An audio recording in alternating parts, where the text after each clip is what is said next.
Capes on the Couch podcast is for entertainment purposes only. Dr. Issues is a psychiatrist, but he is not your psychiatrist and does not have knowledge of your individual situation. For any personal mental health concerns, please consult your own healthcare providers.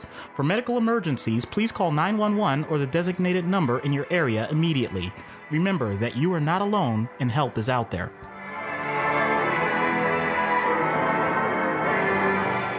Hello and welcome to Capes on the Couch, where comics get counseling. I'm Anthony Sitko. And I'm Dr. Issues. This is issue number 52. This is a very special episode. This is our second ever creator interview. Yay! It's such an honor to get to talk to the folks that write these comics and create them and have a role in crafting these amazing characters with so many interesting flaws and idiosyncrasies and issues that Doc and I get to talk about every week. So we're always very privileged whenever we get an opportunity to talk to a writer or comic creator. Yeah, I mean, not to sound too meta, but it's the psychology of psychology, because we get to see the end product so much, we don't always get to know how the sausage gets made. So I always consider these to be an honor. Yeah, this is definitely one of those opportunities where we get to say, well, why did you write them this way? Or what was your inspiration for this particular story arc? So this episode, we are speaking with ERICA SCHULTZ, and we are talking about Callum Cooper, the lead hero. I guess he's the hero of 12 Devils Dancing. He's the protagonist. Yeah, I was going to say, let's use the proper literary term, because there is so much going on with him and so many things he admits to that don't exactly make him favorable. Yeah, he's definitely the protagonist. I won't necessarily say hero. There's a lot of other very interesting characters in this book, and we are going to let ERICA talk a little bit more about her background and some of the other projects that she's working on. So we're going to take a short break, and when we come back, we're going to be speaking with ERICA SCHULTZ, author of 12 Devils Dancing.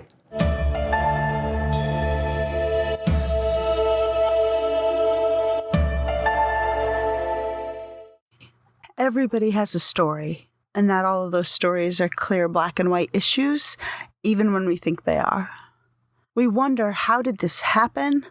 Or what is that like? Or what happens next? Are you sure you really want to know? This is Ignorance Was Bliss at IWB Podcast. Do you love movies and psychology? Do you want to know what it would be like if Batman was in your therapy office? Listen to our podcast, Popcorn Psychology. 3 therapists dissect blockbuster movies, available everywhere you find podcasts. And we're back. This is Capes on the Couch. I'm Anthony Sitko alongside Doc Issues, and we are very privileged and grateful to be speaking with ERICA SCHULTZ. ERICA. Hi, how are you? We're doing fantastic. Thank you so much for joining us. ERICA, before we get started, why don't you tell us a little bit about who you are and some of the other projects that you've worked on that our listeners may be familiar with, or maybe even not familiar with. This will give you a little opportunity to plug what you've worked on. Okay, well, I'm ERICA SCHULTZ. I am primarily a writer. I've also been a letterer and editor. I'm actually the lettering teacher for Comics Experience, which is a website where people go to learn about the process of comics, making comics, and things like that. I've written a bunch of things. I started comics. I actually started on the art side as an art assistant for a master illustrator in New York City.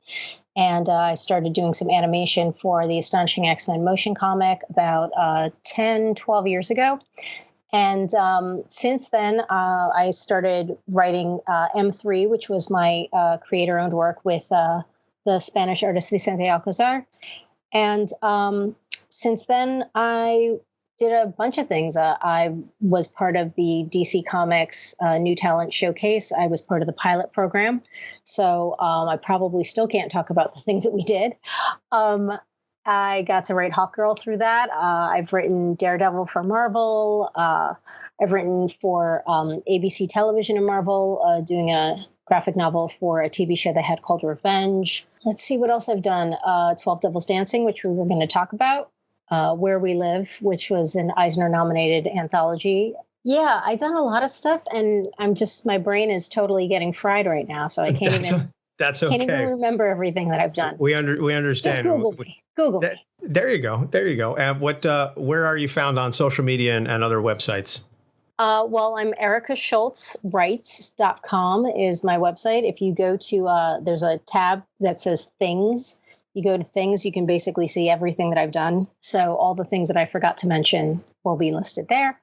And I'm ERICA SCHULTZ 42 on Twitter, and ERICA SCHULTZ Writes on Instagram. Excellent. Excellent. All right. We're very grateful again that you took time to talk with us. And it was a pleasure speaking with you at Garden State Comic Fest. This is where we had an opportunity to meet. And that's where I met you and we started chatting. And then I took 12 Devils Dancing home and I devoured it in about a half hour, 45 minutes. And it's a fantastic story. And as soon as I got done with it, I said, well, I know we need to get her on and we need to talk about this he book. Immediately then handed it over to me and I made sure I took good care of it. And, when I read this and within the first few pages, I'm like, oh, yeah, this definitely can fit into, a discussion of mental health. The paradigm of mental illness, yes. Yeah. Yeah. Absolutely. So before we get started into discussion of the characters, I guess the first thing that Doc and I are always interested in, and whenever we get an opportunity to talk to creators, we ask them, what inspired this particular story? Because obviously these are brand new characters. This story is entirely your own from start to finish. This is your baby. So what was the genesis that said, I want to create these characters, I want to pit them against each other? What was the reason behind this entire tale? I had actually originally started working on this story about 6-7 years ago. And it was originally titled Running Out of Time. Obviously referencing the fact that they were running against the clock to find the killer, but also because of the protagonist, Callum, is diagnosed with Parkinson's, which is a degenerative disease. So that was the original intent, and it was slated. I'd originally written it out to be between 16 and 22 television episodes, hour-long drama. And I've always been very fascinated with the Macdonald triangle and this idea of nature versus nurture. And, you think about things like serial killers who have siblings. If two people both grow up in an abusive environment, what makes one a killer and one not? Is it all genetics? Well, what if, your brother or sister, they share most of your genetics with you. So I found it very, very interesting. And the fact that the protagonist and the antagonist have very similar upbringings shows that one goes in one direction and the other goes in the other. But the protagonist, Callum, is not clean. He doesn't have his hands clean either. And I wanted him to be antithetical to what everyone thinks he is. Everyone thinks he's the golden boy. He's so smart. He's so handsome. He does everything right. Well, he has a dirty little secret, and I don't want to spoil it for people, but he sort of has an ends justify the means kind of mentality on certain things.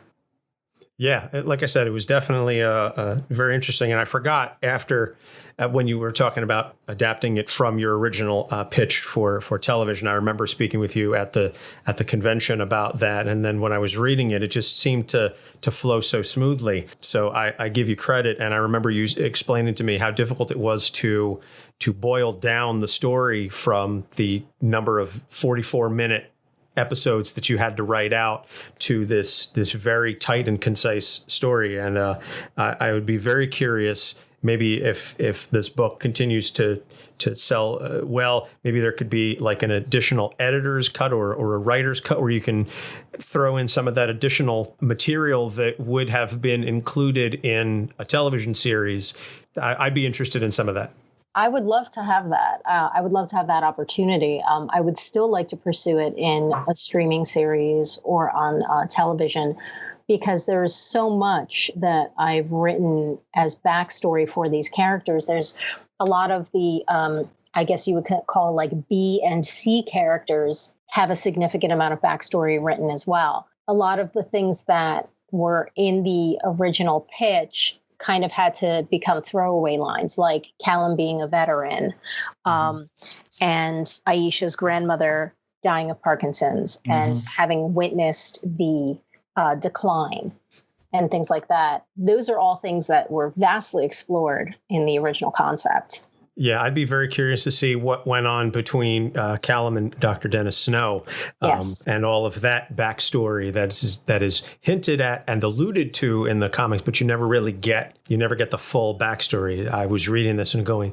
well, okay, I'm glad that we're focusing on the main stuff, but I want to know what's going on with these side characters, and I think that's a testament to good writing, and that's a testament to your ability as an author to be able to make those side characters just as compelling as the primary focus of the story. That's something that I know Doc and I were discussing when we interviewed Jeremy Whitley, that he was working on The Unstoppable Wasp, that it's not just Nadia, it's her entire cast of supporting characters that is very compelling. And that's obviously the sign of a good writer. Thank you. Yeah. Yeah. I mean, one of the reviews said that they want to know what happened to Brian between the accident and now. And I was like, well, I could tell you because I have it all written out, but a lot of stuff happened. Oh, wow. Okay. I believe it. So the first things first, the first question that I have about Callum, I don't want to denigrate it and say it's one of the more defining things, but it is certainly one of the more interesting aspects that he has Parkinson's. Yes. What was the motivation to create a character with Parkinson's and make him the protagonist of the story? Well, from a story standpoint, there are no definitive known causes for Parkinson's disease. So it's an easy way to say this guy's dying, but it doesn't matter how he got the disease. I did a lot of research on Parkinson's in general. I'm a former athlete, so I have a whole bunch of injuries that I always, and I have multiple concussions. So I have done research in terms of these neurodegenerative disorders because I personally worry about things like CTE and stuff like that. So I personally have done the research in this because it's something that, as a 42-year-old woman, for all I know, this is going to be something that I'm going to have in my future. On a side note, there was actually something very interesting the other day. Brandy Chastain was on the news talking about the neurodegenerative CTE effects of playing women's soccer and all the headers that they do. Everyone's focusing on football, but actually there are signs of possible CTE in women's soccer players as well. So that was something that sort of I was thinking about as well. Someone who had originally done a beta read thought that I should give him HIV, and I said no for multiple reasons. One, it's kind of a gross stereotype to give a homosexual man HIV. Secondly, there are several people in the world, millions of people in the world that are living and thriving, having treatment for their HIV, and they're still doing very, very well. Obviously, it's something that they have to deal with, but they are still doing very, very well. And I needed something that could be unpredictable, and I needed something that could be easily triggered by stress. And I wanted something that is not known so much about that someone could turn around and say, no, because if he does X, Y, and Z, that's going to cure this symptom. Mm-hmm. So it's also well known that Parkinson's gets worse as time goes on. That's what, neurodegenerative means. Yep. So as Callum's cognitive abilities get worse and worse, it ups the stakes in the story. He has to rely more on Aisha. He has to lean more on her for his mental faculties. And at one point and I'm going back to the original, that when I originally wrote it, at one point for physical faculties, and it tests her limits and pushes her past the boundaries. And that's what I think makes for good drama, is when any character is thrown over the edge with no idea what lies below. And again, Parkinson's is one of these things that's very individualistic. There are people who have it who you wouldn't know that they have it because they just have a little bit of a tremor. There are people that have much more, they're more symptomatic, openly symptomatic. It also affects your mood. It affects so many aspects of your life. So I wanted something that was ambiguous enough that people couldn't call me out on my BS, for not being an MD, but was also believable. And because it was originally written as a TV series, it sort of had this, cross-country adventures, kind of like Supernatural, kind of mixed with the horror and suspense of, there used to be a show called The Following on Fox. So with Callum's health declining throughout all of this, Aisha would sort of run up against these roadblocks to help him, creating these concoctions, like sort of homeopathic remedies mixed with whatever she could, sort of steal from a pharmacy, with her knowledge of biochemistry and anatomy and things like that. So that's sort of where she really shines. But yeah, I mean, like we said, for budgetary concerns, we couldn't make the book as big as we wanted to for the television story. So yeah. Yeah, that's very impressive. Everything you said is totally accurate. And I'm not just saying that as a practicing physician, but also as someone who is aware of this in his own family. So I greatly appreciate the time and effort you took to write that, as well as Callum's response to that type of stress with that kind of diagnosis and his own recognition of what that could mean in the long run. And very early in the book, it's very clear that he's not processing it that well. He really doesn't seem to think there's much of a way out. And it's ironic that of all the things that really snaps him back to the idea that there's something to live for, it's a lot of his past with what he's done as an office, as part of the FBI, as well as his own childhood, and all of it just coming back, flooding back in such a dramatic way. It's really a credit that you make sure that people are, at least from the way I read it, that everyone is questioning him, not just because of the decisions he made, but he continues to make it, saying, well, wait a minute, is that you because of your personality, or is that you because of the Parkinson's? So I think that's incredibly accurate. Thank you. And I can't take all the credit. I mean, the art team on this was just blows my mind. Dave Acosta did a phenomenal job. Andrew Covalt did an amazing job. I mean, I always go back to this one image from one of the later books. There, no spoilers, but there's a fire, and there's this image that I always refer to as like the Dark Phoenix image that David drew, that Andrew colored, that was just, phenomenal. And one thing about comics is it is so collaborative. I mean, unless you're somebody like a Sean Gordon Murphy or like a Phil Jimenez who write and draws the stories, right? It is a collaborative process. And, I couldn't have done this without Dave's immense talent and skill, and without Andrew's immense talent and skill. And even the letterer Cardinal Ray, she rocked it out. And I was very, very lucky to work with this team. Well, the hard work and effort that everybody put in definitely shows on every page. And again, it's a testament to not just your ability as a writer, but their ability as a collaborative art team, that this book is as well done as it is. So kudos to everybody involved. The next question that I wanted to get into is, Doc and I were discussing this, the multiple characters refer to Cal as cocky. However, it's clear from, and of course we as the readers can understand his internal motivations better than everybody else can, but it's clear that he's more unsure of himself in every area besides the decoding and hunting the serial killer. And was that the intention from the start? Yes, absolutely. There's always that idea of you don't know what anyone's going through until you walk a mile in their shoes. Every day we see people either on social media or in person, and you get an immediate impression, oh, that person has it all together. They're so attractive. They have such lovely clothes. They sound so, they're so articulate.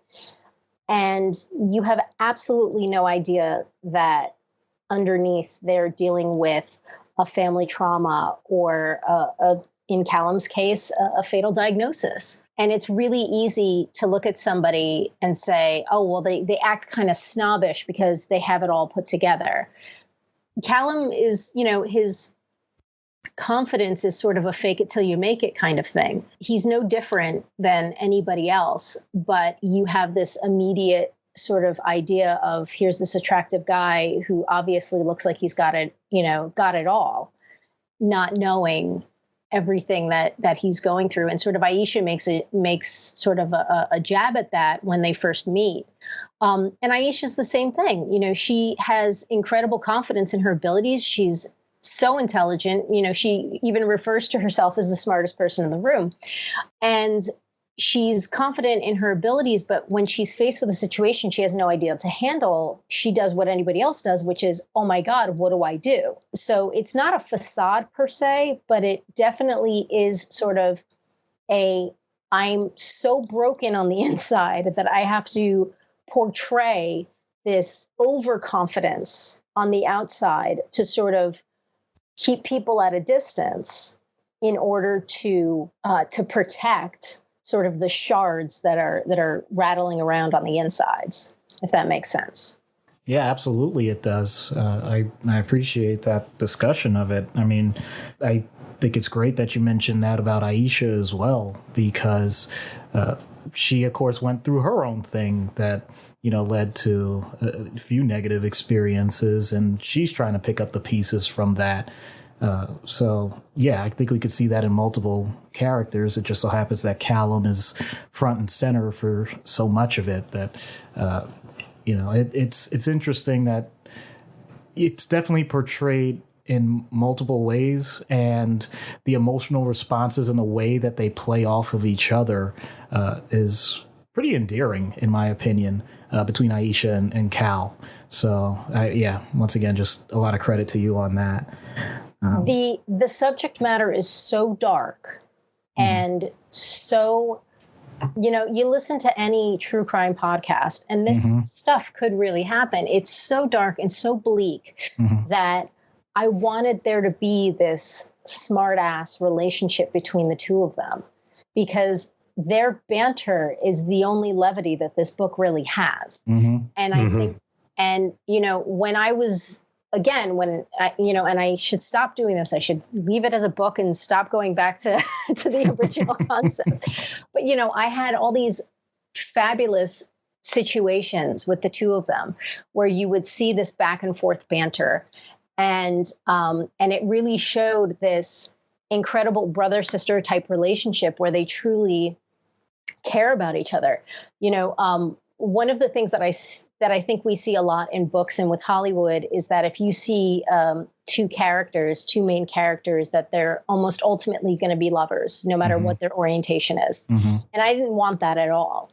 I wanted two characters who have a genuine love for each other, a genuine caring for each other, a genuine concern for each other.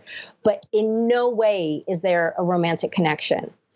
She makes a joke about him being an attractive guy, and he makes the comment that, she's not his type because she happens to be a woman and he happens to be gay.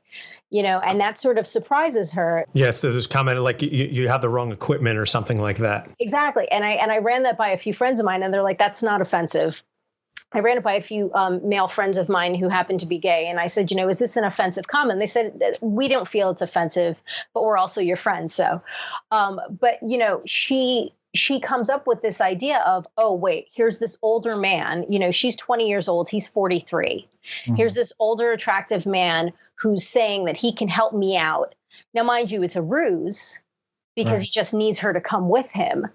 But, what does he want from me? Obviously, what's the obvious thing that he wants? I mean, let's go Occam's razor on this. Yeah. And it's the surprise of like, oh, wait a minute, this isn't what I thought it would be. And I think that that's sort of this, and I wanted to get that out of the way from the beginning. I didn't want there to be any, will they, won't they, that happens so much, so often in all these shows and all these books and stuff. I didn't want any of that, because the important part of their relationship is their genuine, sincere caring for each other.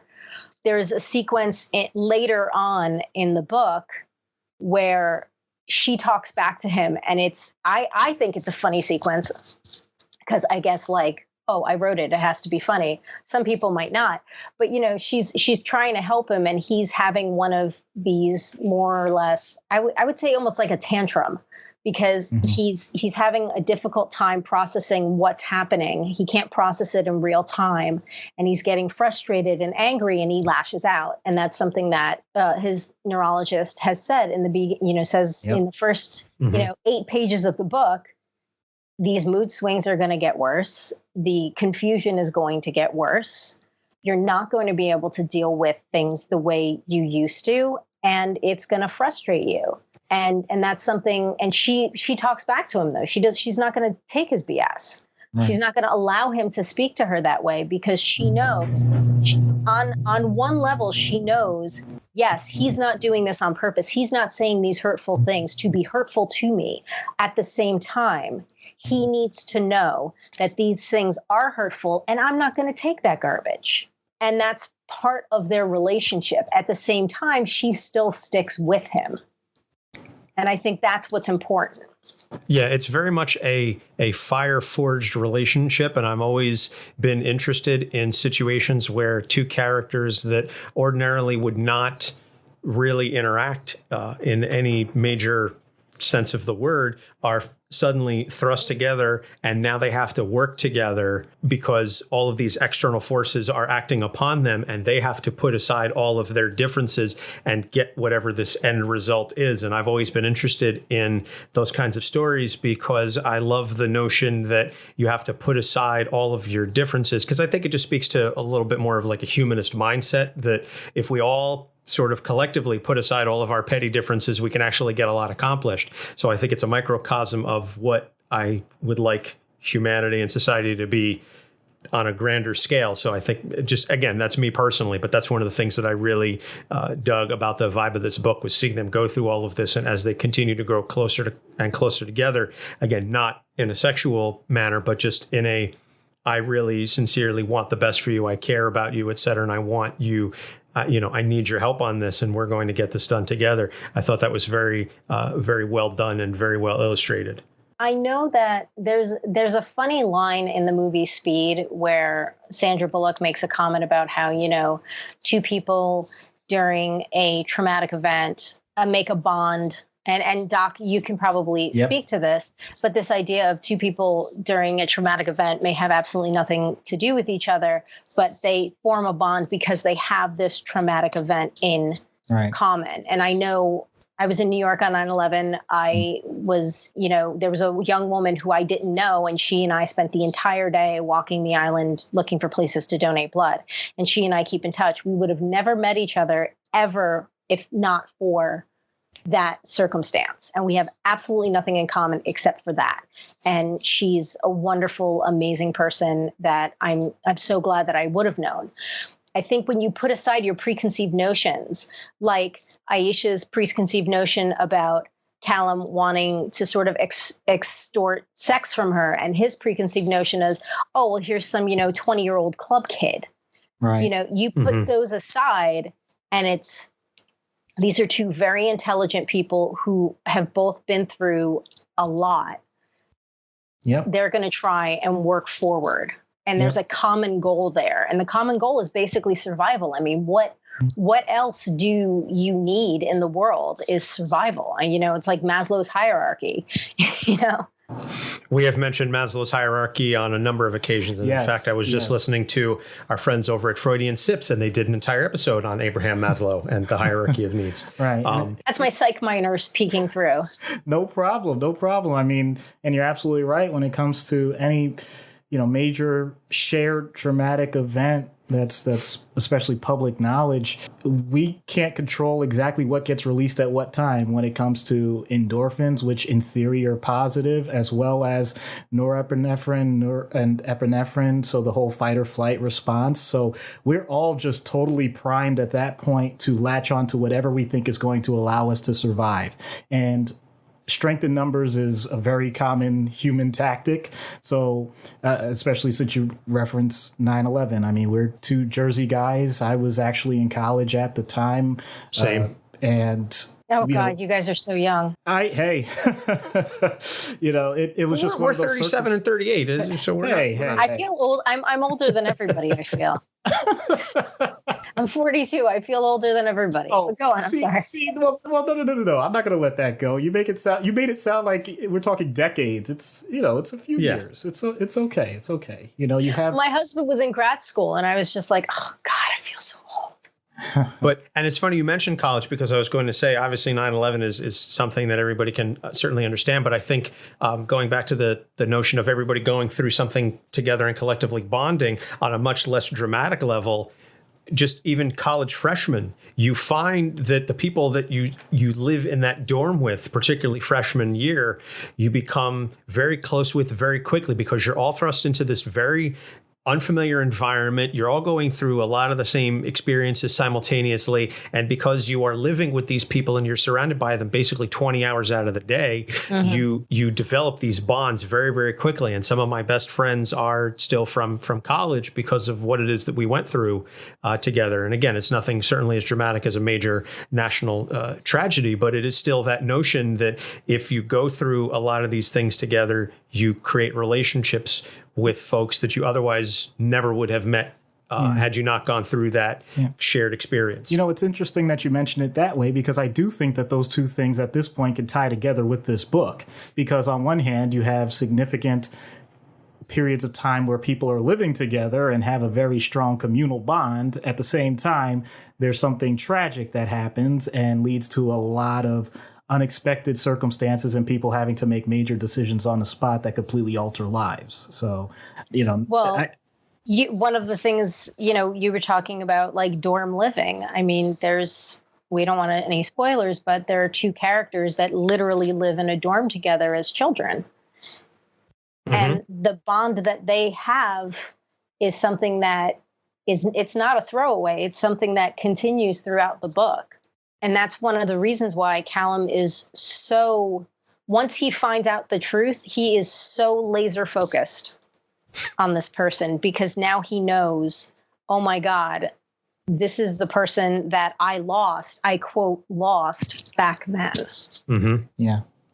Yeah, absolutely. So the next thing, because we could talk about the relationships between the individuals for hours on end, because there is so much meat there, and there is a lot there. But the next question, this is something that Doc had noted.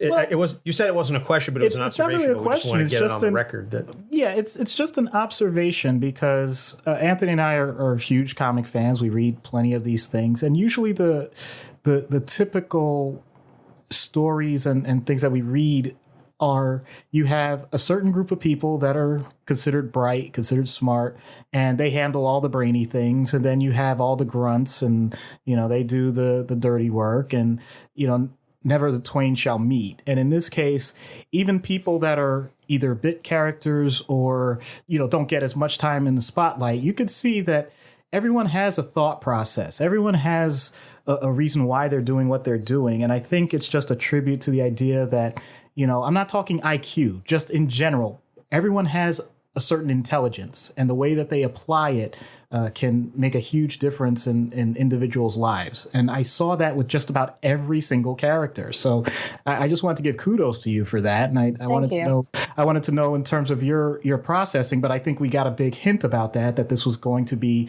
much more fleshed out than it ended up being. So maybe that's a part of it. Well, that was the thing. I mean, there was so much. I mean, one of the major defining moments of Callum's life post the cult was when he was in the Army. And this was something straight out of the television treatment. When he was in the Army, he had an affair. Now, this is pre-Don't Ask, Don't Tell. So you were still not supposed to be gay in the Army, because Callum's 43. He was in the Army in the mid to late 90s. And he had an affair with a presumably heterosexual colonel. And he ended up getting a discharge from the Army. And that's a line that his boss says is, I got that kid straight out of the Army, trained him myself. His boss from the FBI. And so his boss from the FBI and he have a bond, because that was like a father-son relationship. And Callum also sort of came out of the Army saying, this is not something, I can't be myself. I have to be this version of myself. Because when he was, you know, having a gay relationship in the Army, that obviously didn't work out with him. And the colonel sort of says, okay, well, we're just going to get rid of you. We're discharging you we're just going to give you a medical discharge, because that's what they used to do, was they would say it was a medical discharge. And this is, and Callum had a very open heart to service. His uncle who raised him was in the Army, was a Vietnam vet. He had service on his mind, and that's what he wanted to do. So when he got discharged. He said, okay, well, how can I serve? I'm going to go into law enforcement. And that's when his boss picks him up and says, okay, look at this strapping young gentleman right there, straight out of the Army. You're going to be great. We're going to throw you right into Quantico. And a lot of it is a smoke and mirrors kind of thing, because inside he's not him. feeling. Yeah. And then he gets these headaches and he goes to a neurologist, and the neurologist starts doing tests and tests and tests. And they end up becoming more than just patient and doctor. And then he gets this diagnosis, and it's not just headaches anymore. It's headaches, it's tremors, it's blackout in time, losing words that are so normal to say, and things like that. No TIAs, but getting close to that kind of thing. And it just sort of snowballs. And I wouldn't say he's a reluctant hero, because he wants to be the hero. You know, and that's something that the antagonist says, you know, you want to be the shining knight. Yeah. Well, guess what? You fail at it. Yeah. Yeah. Now, getting into the antagonist, and again, we're really trying to dance around spoilers here. I know. It's tough. Sorry. It is. No, that's fine. We're willing to work with it. The cult mentality that is very, very prevalent in the early parts of the stories and forms so much of the basis for that. What led to, I guess, again, I'm really trying to phrase this without getting into the spoilers, but what was your process in saying a cult mentality, and then extrapolating from there, that's the impact that's going to have on this antagonist moving forward? Well, I think, you know, when you're a child, you have the notion that your parents will always be there and will always protect you. And Callum and this other character have two very different types of guardians. And their parents are there for very different reasons. Callum's guardians, his aunt and his uncle, came to this cult because they're an interracial couple, and they were welcomed with open arms. This is the late 70s, early 80s. They were welcomed with open arms as an interracial couple. So for them, it was a sense of community. For the other character's parents, they felt so lost in their lives that they looked to religion. And unfortunately, they were taken advantage of, in the sense that this character that we refer to as the Reverend saw that they were very broken people, for lack of a better term, and said, these are people that I can manipulate. These are people that I can show them that I am their savior, and they will do anything I ask them. And that's basically what happens. So when Callum's aunt and uncle see him being horribly mistreated, their instinct is to put the child first and to say, I know that we are accepted here as an interracial couple, but the child in our care is being abused, and we have to get him out of here. We have to do what's right for him. Whereas the other character's parents feel what's right for him is to be cleansed with fire, literally. And our Savior will take away all our sins. Our Savior will protect us. And that's something that is a resentment that our antagonist grows up with, is this idea of the purest of betrayals is a parent betraying a child. No real argument there. Yeah. Well, you know, I mean, like, I remember when I was in high school, I had a family that I was staying with for a while. And I remember saying something like, you know, my mom just doesn't get me, or blah, blah, blah, blah. And the mother, who I sometimes refer to as my foster mom, she said to me, you know, parents are humans too. We're not infallible. We make mistakes. We screw up all the time. You just don't see it. You look at us as a child. You look at us as we've got everything together. And guess what? That's not the case. I mean, I was, 15, 16, 17 years old, and hearing this from a parent, from a mother figure, blew my mind. I'm like, what do you mean parents don't have it all together? Like, you don't know what you're doing? Don't tell me this, Yeah. But I mean, that's something that people sort of think as a child, that there's that sort of, you look to your parent for literal survival for several years. You are completely, beholden to them. Yeah. That any betrayal is so fundamental to your core. Yeah. Absolutely.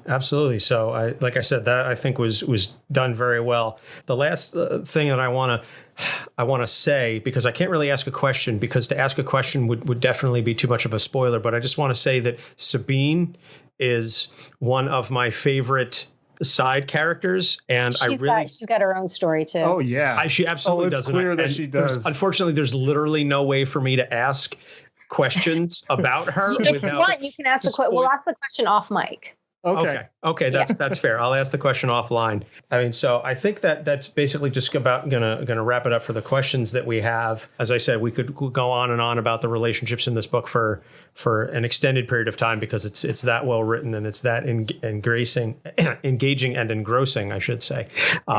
But unfortunately, none of us have all of that time. But what I do want to ask you is, last thing is, what are some of the upcoming projects that our listeners can find you on, or what are you presently working on, and where? And again, just sort of recap, where listeners can find you and where they can get your work. People can find me on Twitter at ERICA SCHULTZ 42. People can find me on Instagram, ERICA SCHULTZ Writes. And my website is ericaschultzwrites.com. I've got a shop there if you want to see some of the stuff that I've done. I have a project that will be announcing at New York Comic Con. Unfortunately, I can't talk about it. What I can say is that it's very different from what I've written in the past. It is more fantasy sci-fi, which is I'm mostly, people sort of look at me as like Ed Brubaker, sort of writing all the crime fiction and stuff, which I love. But it is a crime story. It has a bit of a mystery, but there's also a huge sci-fi fantasy element. And I'm very excited because I've been working on this story for about 4 years. So I'm really excited to see for it to see the light of day. The line art is being done by Marica Cresta, who is an Italian artist, and she is, every time I get a page from her, I don't believe that I can be surprised and more elated. And she just constantly raises the bar. She's so amazing, and I can't wait for people to see this book. Matt Emmons, who's a young up-and-coming colorist, and Jackie Von Spanks, who's also a colorist, are going to be working on it as well. Really excited about it. The book looks great. And yeah, it's going to be announced at New York Comic Con. I really wish I could talk more about it. I've been reeling. I had a book that with the amazing artist Claire Connolly that we just did, was successfully kickstarted in March, called Strange Tales. So it is sci-fi fantasy. It is about space lobsters. So that's a fun book that people can pick up on.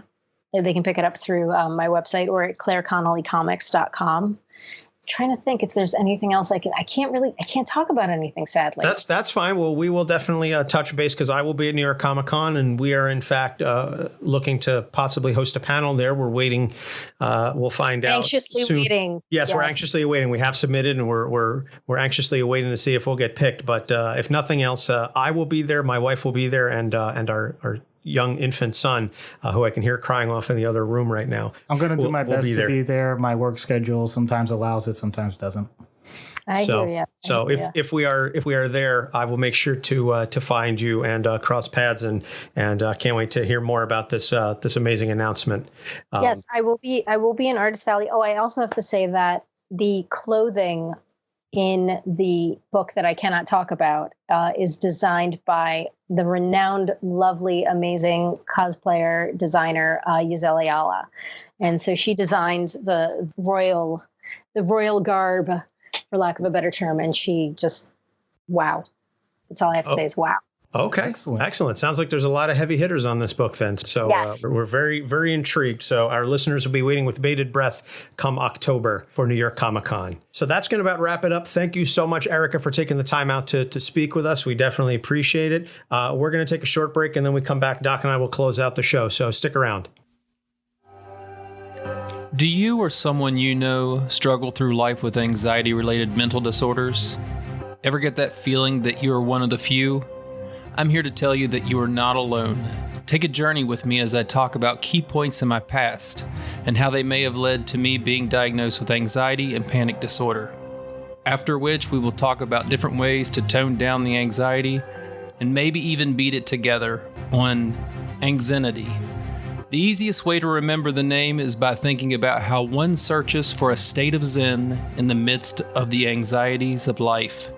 My name is Gerald, and I'm the host of Anxiety. That was awesome. I always love when we get a chance to talk to the creators. It's always fascinating, and it's not just about the people that we're speaking to and the character in particular that we're speaking about, but I'm always very interested in wanting to read more of the author's bibliography and anything else that they've worked on. And I'm definitely now much more interested in all the other books and works that ERICA has written. Right. The previous guest that we had was working with characters, for the most part, that had already been created. In this case, this is her story. And to see it from start to finish and know the mindset behind how we get from point A to point B really motivates me to look further into this. So I greatly appreciate that. Yeah. So again, you can check it out, actionlabcomics.com, and it is available in basically all your major bookstore providers. If you want to go online, you can check it out. As I said, actionlabcomics.com, or if you have a local comic shop, you can ask them to special order it for you. So that's going to wrap it up for this episode. Next week, we are covering She-Hulk, and this is Ruby, one of our president level patrons, has requested She-Hulk. So I'm very excited. As I've said previously, I love She-Hulk as a character, and it's always fun for me to dissect the mind of an attorney.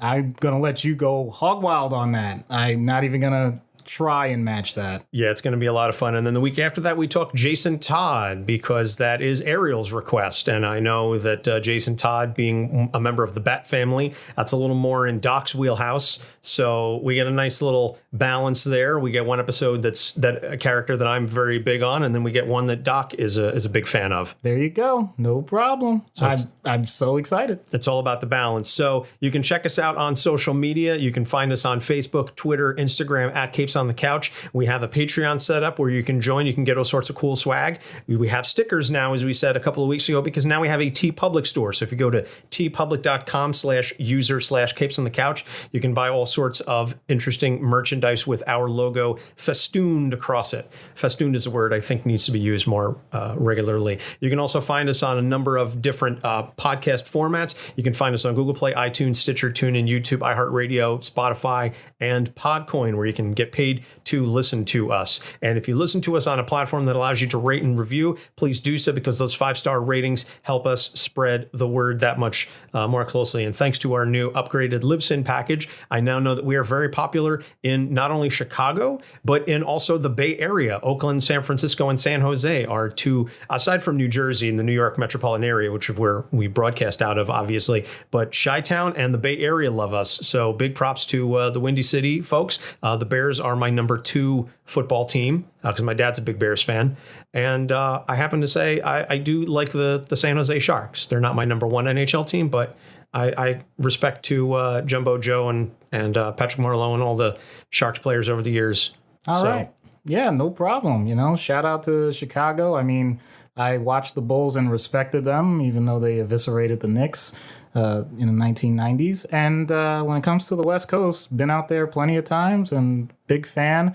Wow, that's amazing. We really do cover coast to coast. Yeah, we really do. And it's very cool that Libsyn, the stats allow us to see, based on the markets, what the markets are most popular. So maybe we'll find a Chicago-based hero or somebody based out of San Francisco that is very popular, so we can pander to our fans in those areas. I'm not above pandering if it gets us more downloads. Nice. So, Doc, anything else you want to add? Nope. Just wanted to say to any other creators that are listening that we'll be very, very happy to. Tom King. Please, Tom King. We'll be very happy to have you on. So thank you very much to ERICA SCHULTZ once again for joining us. And we will, for Doc Issues, I'm Anthony Sitko. We will see you next week. Capes on the Couch podcast is for entertainment purposes only. Dr. Issues is a psychiatrist, but he is not your psychiatrist and does not have knowledge of your individual situation.